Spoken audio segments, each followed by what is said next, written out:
கிறிஸ்துவுக்குள் அன்பானவர்களே, இயேசுவின் நாமத்தில் அன்பின் வாழ்த்துக்கள். கர்த்தர் உங்களை ஆசீர்வதித்து உங்களை வழி நடத்துவாராக. இன்று நம்முடைய தியானத்துக்கு ஆதாரமாய் நீதிமொழிகள் என்ற புஸ்தகம் 28ஆம் அதிகாரத்திலே 20ஆம் வசனம் சொல்லப்பட்டிருக்கிறது. உண்மையுள்ள மனுஷன் பரிபூர்ண ஆசீர்வாதங்களை பெறுவான், ஐஸ்வர்யனாக இருப்பதற்கு தீவிரிக்கிறவனோ ஆக்கினைக்கு தப்பான் என்று சொல்லி இங்கே ரெண்டு விதமான மனிதனை குறித்து சொல்லப்பட்டிருக்கிறது. ஒன்று உண்மையுள்ள மனுஷன், ரெண்டாவது தன்னை ஐஸ்வர்யவானாக மாற்றிக்கொள்ளும்படி தீவிரிக்கிற ஒரு மனிதன். இந்த உலகத்தில் இன்றைக்கு தீவிரமான செயல்கள் நடந்து கொண்டிருக்கிறது. மனிதர்கள் மிதித்து எழும்பி எப்படியாகிலும் வாழ வேண்டும் என்பதற்காக அவர்கள் தங்களுக்கு சாதகமான காரியங்களை செய்கிறார்கள். பொய்யையும் வேறு விதமான தவறான காரியங்களையும் பித்தலாட்டங்களையும், அதாவது தன்னுடைய மனசாட்சிக்கு எதிரான காரியங்களை செய்து சம்பாத்தியத்தை உருவாக்கி கொள்ளுகிறார்கள், ஐஸ்வர்யத்தை உருவாக்கி கொள்ளுகிறார்கள், கனத்தை உருவாக்கி கொள்ளுகிறார்கள். தான் வாழ வேண்டும் என்பதற்காக மற்றவர்களையும் அழிக்கக்கூடிய அந்த தவறான சிந்தனைகள், பாவ சிந்தனைகள் அவர்களுக்குள்ளே வந்து விடுகிறது. ஆனால் இங்கே வேதம் சொல்லப்பட்டிருக்கிறது, உண்மையுள்ள மனுஷன் பரிபூர்ண ஆசீர்வாதங்களை பெறுவார். தேவன் நம்மை பரிபூர்ண ஆசீர்வாதங்களை கொடுத்து நடத்த அவர் விரும்புகிறார். ஆசீர்வாதத்திலே பரிபூர்ணம், சரீர சுகத்திலே பரிபூர்ணம், தேவன் கொடுக்கிற நன்மை நமக்கு பரிபூர்ணம், நாம் அனுபவிக்கிற நன்மைகள் பரிபூர்ணமாக, நீங்கள் செய்கிற வாழ்க்கையில, ஊழியத்திலே, குடும்பத்திலே, வேலையில, எல்லாவற்றிலும் பரிபூர்ணமான ஒரு ஆசீர்வாதத்தை கர்த்தர் கொடுக்கும்படி அவர் விரும்புகிறார். நாம் பரிபூர்ணமான சம்பூர்ணம் உள்ளவர்களாய் வாழ கர்த்தர் விரும்புகிறார். அவரிடத்துல கேட்கும் பொழுது அவர் சம்பூர்ணமாய் கொடுக்கிற தேவனா. அப்ப சம்பூர்ணமாய் கொடுக்கிற தேவன், பரிபூர்ணமாய் கொடுக்கிற தேவன் அவர். உங்களுக்கு தேவையான நன்மைகளை, ஜெயத்தை, ஆசீர்வாதங்களை, உயர்வை, மேன்மையை அவர் தருவார். அவைகளை பரிபூர்ணமாய் தருவார். குறைவாய் தர மாட்டார், பரிபூர்ணமாய் தருவார், நிறைவாய் தருவார். நீங்கள் எதிர்பார்த்ததை விட அதிகமாய் உங்களுக்கு கொடுப்பார். ஆனால் தேவன் எதிர்பார்க்கிறது என்ன? தேவன் உங்களை சீயோனிலிருந்து ஆசீர்வதித்து உங்களை மேன்மைப்படுத்த, உங்கள் குடும்பத்தில் உங்கள் பிள்ளைகள் சமாதானமாய், நீங்கள் சமாதானமாய் குடும்பத்தோடு வாழ, நிம்மதியாய் ஆரோக்கியத்தோடு சுகத்தோடு, வியாதி இல்லாமல் வாழ, கடன் இல்லாமல் வாழ, போராட்டங்கள் இல்லாமல் வாழ, நிம்மதியாக வாழ தேவன் விரும்புகிற காரியம் என்ன? உண்மையுள்ள மனுஷன், உண்மையுள்ள மனிதன். ஆமென். அன்புடைய பிள்ளைகளே, உண்மையுள்ள மனிதன் என்றால் அந்த மனிதன் நம்பிக்கைக்குரிய பாத்திரமா இருக்க வேண்டும். தேவனுக்கு கீழ்ப்படிதல் உள்ள, அவருடைய வார்த்தைக்கு கீழ்ப்படுகிற மனிதனாக இருக்க வேண்டும். அதே போல தேவன் கொடுக்கிற காரியத்தை, வாக்குத்தத்தத்தை பெற்று நாம் பொறுப்புள்ளவர்களாய் அதை நம்முடைய வாழ்க்கையில செயல்படுத்துகிறதற்கு உறுதியானவர்களாய், நல்ல ஒரு எண்ணமுடையவர்களாய் இருக்க வேண்டும்.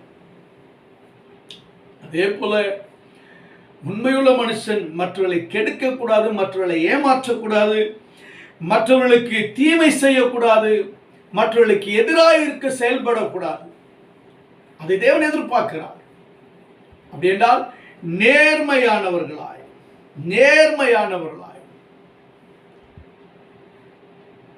சுயநலம் இல்லாமல் எல்லாரையும் சிநேகித்து வாழ்கிற ஒரு உண்மை உள்ளவனை கர்த்தர் தேடிக்கொண்டிருக்கிறார், அதை எதிர்பார்க்கிறார்.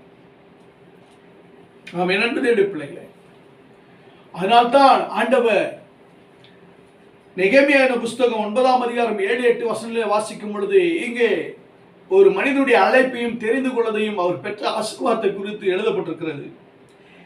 பாருங்கள், ஆபிரகாமை தேவன் தெரிந்து கொண்டு அவனை ஊர் என்னும் கல்தேயரின் பட்டணத்திலிருந்து புறப்பட பண்ணி அவனுக்கு ஆபிரகாம் என்று பெயரிட்ட தேவனாய் கர்த்தர் நீர் அவன் இருதயத்தை உமக்கு முன்பாக உண்மையுள்ளதாக கண்டு. ஹல்லேலூயா. ஆபிரகாமுடைய இருதயம் தேவனுடைய பார்வைக்கு உண்மையாய் கண்டபடினாலே தேவன் அவரை அழைத்து தெரிந்து கொண்டு வாக்குத்தத்தங்களை கொடுத்து, உடன்படிக்கை கொடுத்து, கானான் தேசத்தை உன் சந்ததிக்கு கொடுப்பேன் என்று சொல்லி ஆண்டவர் உடன்படிக்கை பண்ணினார். அது மாத்திரமல்ல, அவருடைய வார்த்தையை அவர் கொடுத்தார். உன்னை ஆசீர்வதிப்பேன், உன்னை பெருக பண்ணுவேன், உன் பேரை பெருமைப்படுத்துவேன், உன்னை ஆசீர்வதிக்கிறவளை ஆசீர்வதிப்பேன், உன்னை சபிக்கிறவளை சபிப்பேன், பூமியில் உள்ள வம்சங்களெல்லாம் உனக்குள்ளே ஆசீர்வதிக்கப்படும், உன்னை பெரிய ஜாதி ஆக்குவேன் என்று சொன்னார். இந்த வார்த்தையை கர்த்தர் நிறைவேற்றினார். ஆமென். அன்பு தேவனுடைய பிள்ளைகளை நிறைவேற்றினார். ஏனென்றால் வேதம் சொல்லப்படுகிற கர்த்தர் அவர் நீதி உள்ளவர், அவர் வாக்குத்தத்தம் பண்ணினவர் உண்மையுள்ளவருங்க இல்லையா? உண்மையுள்ள தேவன் நம்மிடத்தில் உண்மையை எதிர்பார்க்கிறார். அப்ப ஆபிரகாமுடைய இருதயத்தை உண்மையுள்ளதாக கண்டு அவரை கர்த்தர் ஆசீர்வதித்தார். அவருக்கு ஐஸ்வரத்தை கொடுத்தார், சீமானாக மாற்றினார், வேலைக்காரிகளை கொடுத்தார், வெள்ளியும் பொண்ணும் கொடுத்தார், தேசத்தை கொடுத்தார், அவர் கால் வைக்கிற தேசம் எல்லாம் அவருக்கு சொந்தமாக கொடுத்தார். காரணம், ஆபிரகாமுடைய இருதயம் தேவனுக்கு முன்பாக உண்மை உள்ளதாக இருந்தது, கீழ்ப்படிதல் உள்ளதாக இருந்தது, தேவனுடைய வார்த்தை பிடித்து நடக்க ஒரு நல்ல ஒரு தேவனுடைய மனிதனாக இருந்தார். இன்றைக்கு உங்களை அழைத்தவர், தெரிந்து கொண்டவர், உங்களுடைய இருதயம் உண்மை உள்ளது என்று கண்டுதான் நம்மளை தெரிந்து கொண்டிருக்கிறார். ஆகினாலே உங்கள் வேலையிலே, உங்களுடைய குடும்பத்தில், உங்களுடைய பிசினஸ்ல, நீங்கள் செய்கிற எல்லா காரியத்திலும் உண்மை உள்ளவர்களாக இருங்கள். ஏனென்றால் தேவன் எதிர்பார்க்கிறார். உண்மையை நாம் உண்மையாய் நடக்கும் பொழுது ஒரு நாள் உனக்கு பரிபூர்ண ஆசீர்வாதம், உயர்வும், ஜெயங்களும் உங்களை தேடி வரும். அல்லேலூயா. அடுத்த வேதம் சொல்லப்பட்டிருக்கிறது, என்னாகும் 12:7, என் தாசனாகி மோசே அப்படிப்பட்டவன் அல்ல, அவன் என் வீட்டில் எங்கும் உண்மை உள்ளவன். ஆமென். ஆண்டவர் பாருங்க எவ்வளவு அற்புதமான ஒரு சாட்சி சொல்றார் பாருங்க. என் அன்பு தேவனுடைய பிள்ளைகளே, என் வீட்டில் எங்கும் உண்மை உள்ளவர். எபிரேயர் 3:2 2வது சொல்ல, மோசே தேவனுடைய வீட்டில் எங்கும் உண்மை உள்ளவராய் இருந்தது போல இவரும் தம்மை ஏற்படுத்தினவருக்கு உண்மையுள்ளவராய் இருக்கிறார். இங்க 2 பேரை குறித்து சொல்லப்படுகிறது. ஒன்று மோசேயுடைய உண்மை, 2வது இயேசு கிறிஸ்துவுடைய உண்மை. மோசே கொடுத்த ஊழியத்தை, வேலையை சரியாய் செய்தார். தேவன் என்ன சொல்லுகிறார் அதை தான் செய்து முடித்தார். அவன் யாரையும் கெடுக்கல, யாருக்கு அநியாயம் செய்யல, அநியாய தீர்ப்பு செய்யல, மற்றவர்களுக்கு துரோகம் பண்ணல, ஜனங்களை வைத்து அடிச்சு பணத்தை சம்பாதித்துக் கொள்ள, அவ்வளோ ஜனங்கள் வைத்திருந்த பொருள்களை அபகரிக்கல, மற்ற எதையும் அவர் இச்சிக்கல. தேவனுடைய பார்வைக்கு அவருடைய வீட்டில் உண்மையா இருந்தார். அதுதான் தேவன் அவரோடு கூட முகமுகமாய் பேசினார். இயேசு கிறிஸ்து தாம் ஏற்படுத்தின பிதாவுக்கு, பிதாவின் சித்தத்தை செய்ய அவர் உண்மையுள்ளவராக இருந்தார். பிதாவின் சித்தத்தை தன்னை ஜீவ பலியாய் ஒப்பு கொடுத்தார். தன் சரீரத்தை பிட்டு கொடுக்க உண்மையாய் ஒப்பு கொடுத்தார். என் அன்பு தேவனுடைய பிள்ளைகளே, இயேசு கிறிஸ்து தன்னை தியாகம் பண்ணினது போல நீங்கள் கர்த்தருடைய வீட்டில், தேவன் உனக்கு கொடுக்கிற குடும்பம் ஒரு வீடு, உன் வீட்டுக்கு நீ உண்மையாய். 2வது வீடு உன் சபை, உன் சபைக்கு, உன் தேவனுடைய ஆலயத்துக்கு நீ உண்மையாய். கர்த்தர் கொடுத்த வேலையை, ஊழியத்தை உண்மையாய் செயல்படும், அதிகாரத்தை உண்மையாய் செயல்படுது. உனக்கு கொடுத்த அதிகாரத்தை வச்சு நீங்க துஷ்பிரயோகம் பண்ணாதீங்க, அநியாயம் பண்ணாதீங்க. மோசேக்கு அதிகாரம் இருந்தது, இயேசு கிறிஸ்துவுக்கு அதிகாரம் இருந்தது. அவர்கள் உண்மையாய் செயல்பட்டார்கள். உயர்ந்த இடத்துல, மேன்மையான இடத்துல கர்த்தர் கொண்டு போய் வைத்தார். இயேசு கிறிஸ்து வெற்றி சிறந்தவராய் ஹல்லேலூயா சிங்காசனத்திலே உட்கார்ந்து கொண்டிருக்கிறார். என் தேவன் நம்மிடத்தில் எதிர்பார்க்கிறது, உன் குடும்பத்திலே, உன் ஊழியத்திலே, சபைக்குள்ளே நீங்கள் உண்மையுள்ளவர்களாக இருக்க வேண்டும். தேவன் எதிர்பார்க்கிற உண்மை, அவருடைய வீட்டிலே எங்கும் உண்மையுள்ளவர்களாக இருக்க வேண்டும். மோசேயுடைய உண்மை தேவன் கண்டபடினாலே கர்த்தர் அவரை சிறந்த தலைவனாய் வைத்தார். நீங்கள் சிறந்த தலைவர்களாய் வருகிறதற்கு உண்மையாய் இருங்கள். எல்லா இடத்திலும், பண விஷயத்தில், பொருள் விஷயத்தில், வேலையில், எல்லாத்திலும் உண்மையா இருங்க.